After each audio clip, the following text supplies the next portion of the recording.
Hello everyone, আশা করি সবাই ভালো আছেন। আমি মুজাদ্দেদ অলি, টেকনোক্যাপ আপনারা দেখছেন। আমরা আজকে আইফোন 11-এর ডিসপ্লে চেঞ্জ করব। এটা হচ্ছে আমাদের আইফোন 11।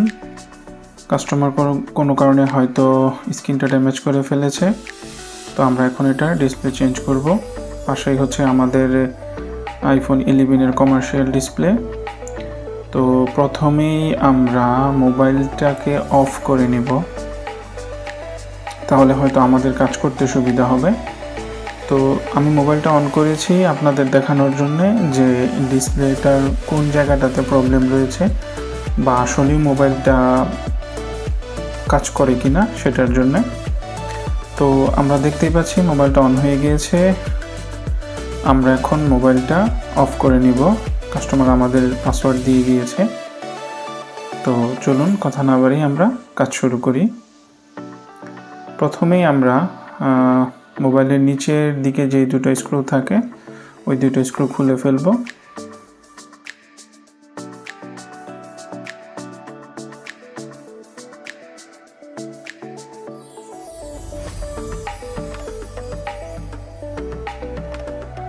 এটা হচ্ছে আমাদের আইফোন 11-এর কমার্শিয়াল ডিসপ্লে। আমরা মোবাইল ওপেনারের সাহায্যে ডিসপ্লেটা আলাদা করে ফেলব। অবশ্যই খেয়াল রাখতে হবে, আপনি যদি একদম প্রথমবার আইফোনের ডিসপ্লে চেঞ্জ করতে যান বা অন্য কোনো মোবাইলের ডিসপ্লে চেঞ্জ করতে যান, সেক্ষেত্রে ফার্স্ট ফিটিংটা আসলে খুব সুন্দর থাকে বা ডিসপ্লেটার নিচে স্ট্রং একটা গ্লু লাগানো থাকে। তো আপনি একটু সাবধানতার সহিত মোবাইলটা খুলবেন যেন কোনো ফ্ল্যাট ছিঁড়ে না যায় বা ড্যামেজ না হয়ে যায়। সাধারণত ওয়াটারপ্রুফ যে বিষয়টা থাকে বা ওয়াটার রেজিস্ট্যান্সের যে বিষয়টা থাকে, সেটা প্রথমবার আপনি ডিসপ্লে খোলার পর ওটা কাজ করবেন না, কারণ তারা একটা ভালো মানের গ্লু ইউজ করে, যেটা পরবর্তীতে হয়তো অনেকে ইউজ করে না। আচ্ছা, যেহেতু এটাতে গ্লু রয়েছে, আমরা হট এয়ার ব্লুয়ার ইউজ করব যেন খুব স্মুথলি এবং খুব ইজিলি আমরা ডিসপ্লেটা আলাদা করতে পারি। তো আমরা এখন হট এয়ার ব্লুয়ার দিয়ে ডিসপ্লেটাকে একটু গরম করে নিচ্ছি। এটা হয়তো 100 ডিগ্রি সেলসিয়াসেই আপনি হিট করতে পারবেন বা 100 ডিগ্রি সেলসিয়াসে রেখেই আপনি ডিসপ্লেটার উপরে হট এয়ার ব্লুয়ারটা ইউজ করতে পারবেন। তো আমরা একটু গরম করে তারপরে ডিসপ্লেটা খুলে ফেলব। হট এয়ার ব্লুয়ারটা ইউজ করার ক্ষেত্রে অবশ্যই সব দিকে ডিসপ্লেটার চারোদিকে আপনার হট এয়ার ব্লুয়ারটা ইউজ করতে হবে। দেখা গেল আপনি একই জায়গাতে যদি ধরে রাখেন তাহলে বাকি জায়গাগুলি গরম হবে না বা আপনি গ্লুটা সহজে খুলতে পারবেন না। এখন আপনারা দেখতেই পাচ্ছেন মোবাইলের ডিসপ্লেটা গরম হওয়ার কারণে গ্লুটা একটু স্মুথ বা একটু নরম হয়েছে, যেটার কারণে আমরা খুব সহজেই মোবাইল ওপেনার দিয়ে মোবাইলের বডি থেকে ডিসপ্লেটা আলাদা করতে পারছি।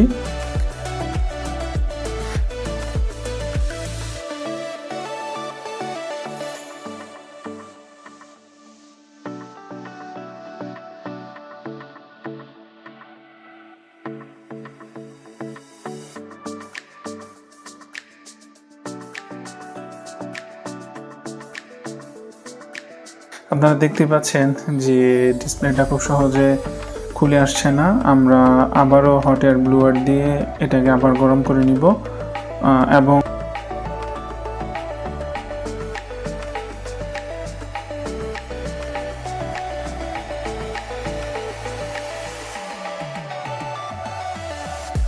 একটু খেয়াল রাখতে হবে, কারণ ফেস আইডি যে সেন্সরটা থাকে সেটা কিন্তু প্রত্যেকটা মাদারবোর্ডের সাথে এক পিসি আসে। কোনো কারণে যদি ফেস আইডির ফ্লেক্সটা রেবনটা ছিঁড়ে যায় তাহলে কিন্তু আপনি পরবর্তীতে আর আপনার মোবাইলে ফেস আইডি ইউজ করতে পারবেন না। তাই আপনি যখনই ফেস আইডি এটা খুলতে যাবেন অবশ্যই আপনাকে সিনসিয়ার থাকতে হবে এবং খুব কেয়ারফুল থাকতে হবে।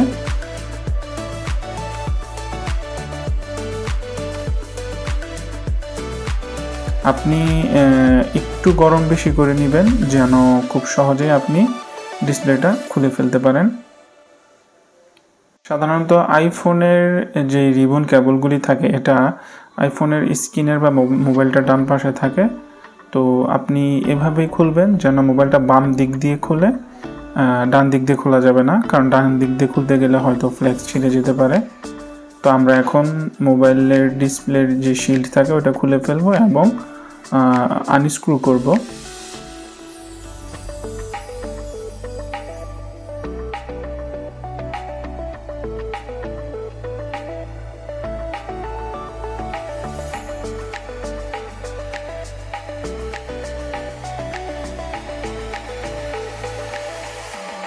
ব্যাটারির যে ফ্লেক্স কেবলটা রয়েছে সেটা ডিসপ্লের ফ্লেক্স কেবলের নিচে একটু সাবধানতার সহিত খুলতে হবে, যেহেতু আমরা ডিসপ্লেটা চেঞ্জ করব। তো কোনো কারণে যদি ফ্লেক্সগুলি ড্যামেজ হয়ে যায় এতে আমাদের প্রবলেম হবে না, কিন্তু যদি আমরা ব্যাটারি চেঞ্জ করতে যেতাম তাহলে অবশ্যই আমাদের একটু বেশি কেয়ারফুল থাকতে হতো, কারণ আমি চাইবো না এই ডিসপ্লেটা ড্যামেজ হয়ে যাক এবং আমরা আমাদের স্টোর থেকে বা আমাদের দোকান থেকে নতুন আরেকটা ডিসপ্লে লাগিয়ে দিই। তো একটু সাবধানতার সহিত কাজ করতে হবে।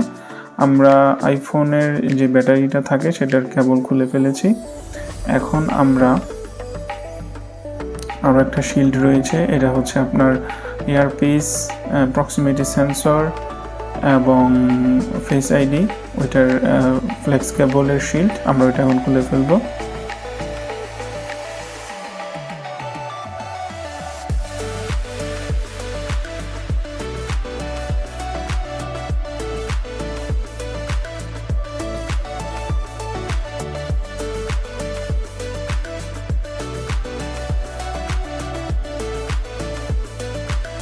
আমরা এখন ডিসপ্লের যেই ফ্লেক্স কেবল রয়েছে, দুটো কেবল থাকে, ওই দুটো কেবল খুলে ফেললাম।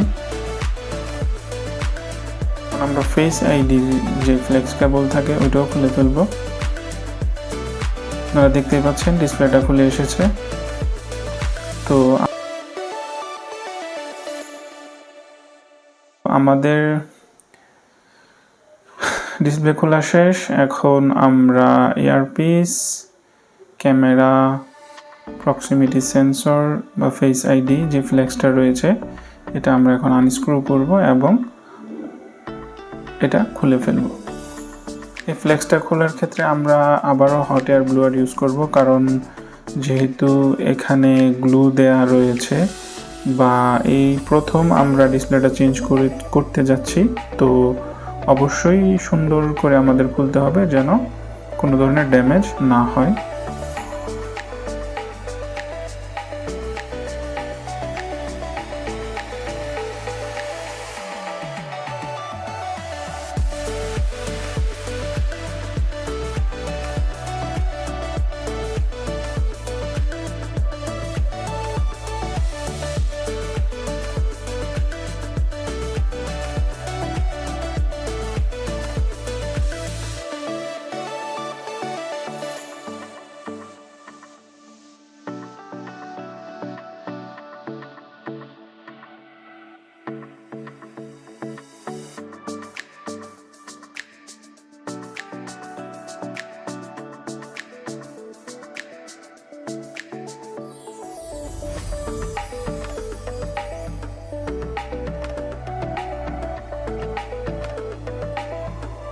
উপরের দিকে একটা ক্লিপ রয়েছে বা একটা লক রয়েছে, এটা হয়তো আমার চোখে পড়েনি, এই জন্যে ফ্লেক্স কেবলটা খুলতে একটু সময় লেগে গেল বা একটু সমস্যা হচ্ছিল।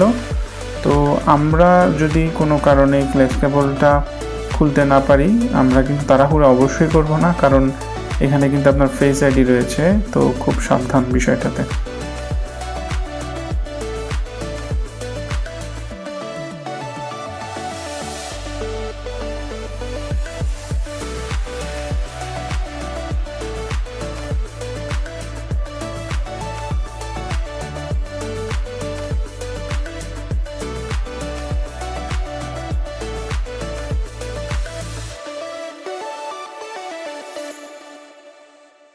তো এটা হচ্ছে আমাদের কমার্শিয়াল ডিসপ্লে, এটা আমরা এখন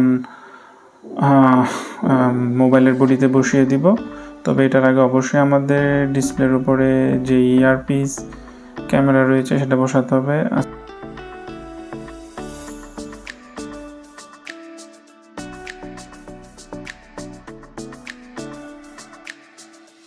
সরি, হ্যাঁ ডিসপ্লেটা হয়তো ইউজড, আমরা এই ডিসপ্লেটা লাগাবো না, আমরা এই যে নতুন ডিসপ্লেটা নিয়ে এসেছি, মিসআন্ডারস্ট্যান্ডিং হয়ে গিয়েছিল, আমি ভেবেছিলাম ওইটাই নতুন ডিসপ্লে।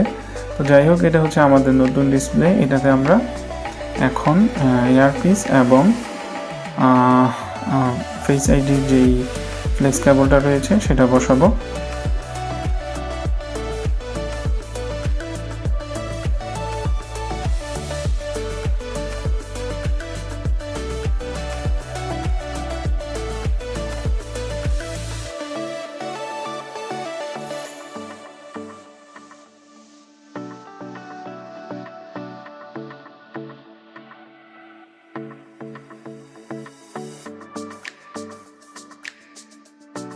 প্রয়োজনীয় পেপারস রয়েছে, প্লাস্টিক রয়েছে, এগুলি আমরা খুলে ফেললাম। আমরা এখন ইয়ারপিসের যে ফ্লেক্স কেবল রয়েছে ওইটা আমরা এখন বসিয়ে দিচ্ছি।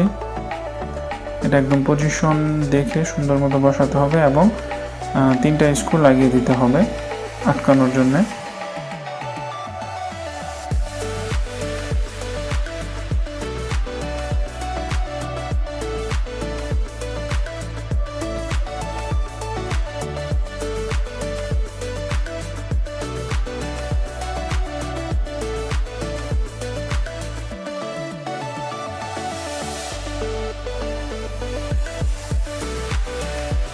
বসছিল না, এখন বিষয়টা বুঝতে পেরেছি।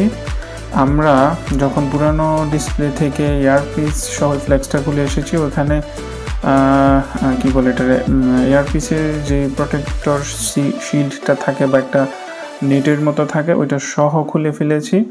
তো নতুনটার মধ্যে ওইটা বসাতে গিয়ে একটু ঝামেলা হচ্ছিল, তো আমরা ওই নেটটা খুলে ফেলে এখন বসিয়ে দিলাম। ওই নেটটা থাকার কারণে ওইটা বসাতে একটু ঝামেলা হচ্ছিল। এই যে এটা হচ্ছে সেই নেট। তো আপনি একটা নেট থাকাকালীন আর একটা নেট যখন বসাতে যাবেন তখন কিন্তু এটা স্মুথলি বসবে না, কারণ একটা জায়গায় দুইটা হলে অবশ্যই একটু প্রবলেম হবে।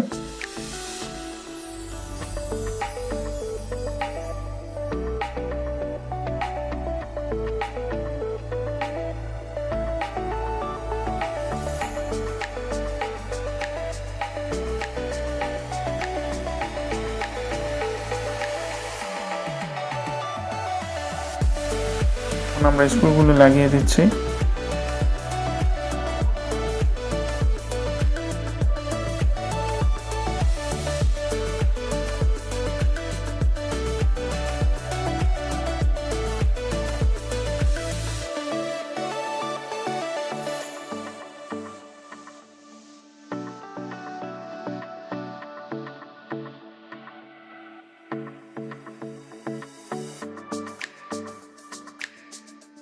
আমরা আজকে আইফোন 11-এর ডিসপ্লেটা 11 মিনিটের মধ্যে কিভাবে শেষ করতে পারি সেটা দেখাবো। এটা একটা চ্যালেঞ্জের মতো।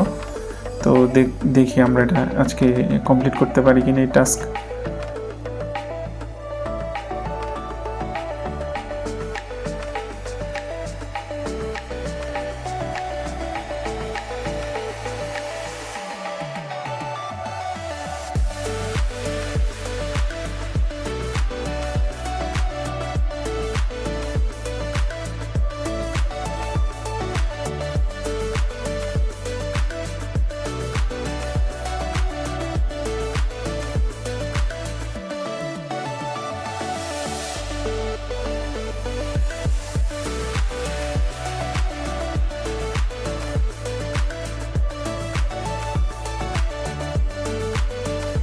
আমরা ডিসপ্লেটা চেক করে নিব যে ডিসপ্লেটা ভালো কিনা।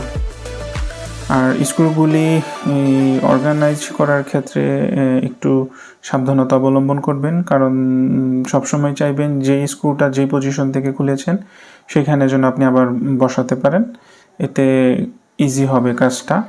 অনেক সময় স্ক্রু এদিক সেদিক হলে প্রবলেম হতে পারে, আপনার ডিসপ্লেতে দেখা গেল টাচ কাজ করবে না বা অন্যান্য ছোটোখাটো অনেক জটিল বিষয় তৈরি হয়ে যায়। তো অবশ্যই আপনি যেই জায়গা থেকে বা যেই স্থান থেকে যেই স্ক্রুটা খুলেছেন সেটা সেইখানে বসানোর চেষ্টা করবেন।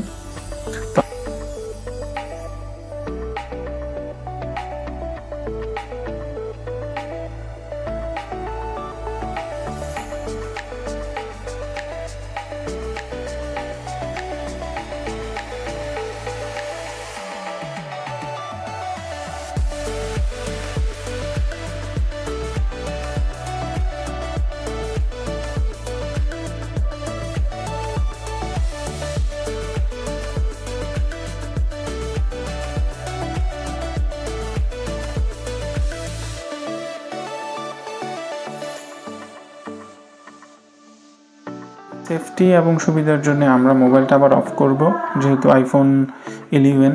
তো ধরেন আপনি স্ক্রু লাগাতে গিয়ে যদি কোনো কারণে শর্ট হয়ে যায়, এটা একটা বড় ঝামেলা হতে পারে। তো আমরা মোবাইলটা সুইচ অফ করে দেন আমরা যে শিল্ড রয়েছে সেগুলি বসাবো এবং সেখানে স্ক্রুগুলি লাগিয়ে দিব।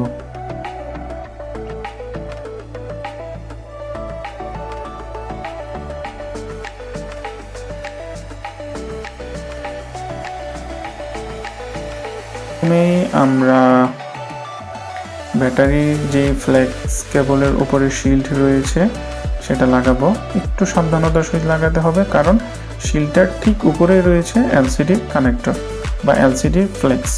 কোনো কারণে এলসিডির ফ্লেক্স ড্যামেজ হয়ে গেলে কিন্তু আপনাকে আবারও একটা নতুন এলসিডি লাগাতে হবে। তো আমরা একটু কেয়ারফুল থাকব যেন কোনো কারণে আমাদের এলসিডির যে ফ্লেক্স রয়েছে সেগুলি নষ্ট না হয় বা ড্যামেজ না হয়।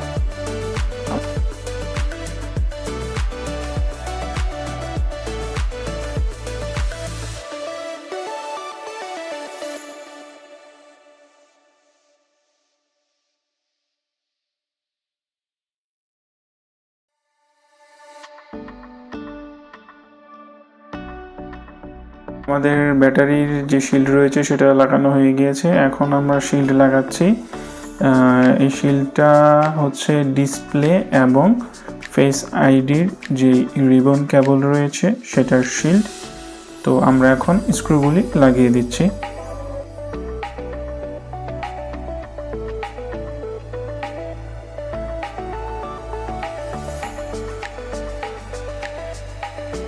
আমাদের শিল্ড লাগানো শেষ। এখন আমরা সুন্দর মতো এলসিডি বা ডিসপ্লেটা বসিয়ে দিব।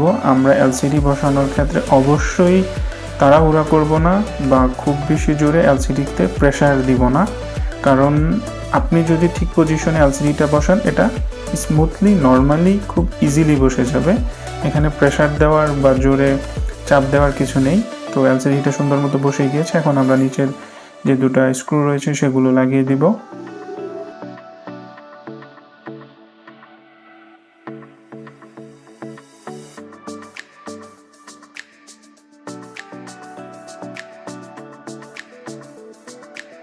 তো আজকে আমাদের আইফোন 11-এর যে ডিসপ্লে প্রবলেমটা রয়েছিল বা যেই মোবাইলটা দিয়ে গিয়েছিল ডিসপ্লে চেঞ্জ করার জন্য, সেটা আমরা ঠিক করতে পারলাম। তো সবাই ভালো থাকবেন, আমার জন্য দোয়া করবেন, লাইক কমেন্ট শেয়ার করবেন এবং আমার চ্যানেলে আপনারা কি দেখতে চান, কি আপনাদের ভালো লাগা মন্দ লাগা সেগুলি জানাবেন। সবাই অনেক বেশি ভালো থাকবেন। আল্লাহ হাফেজ।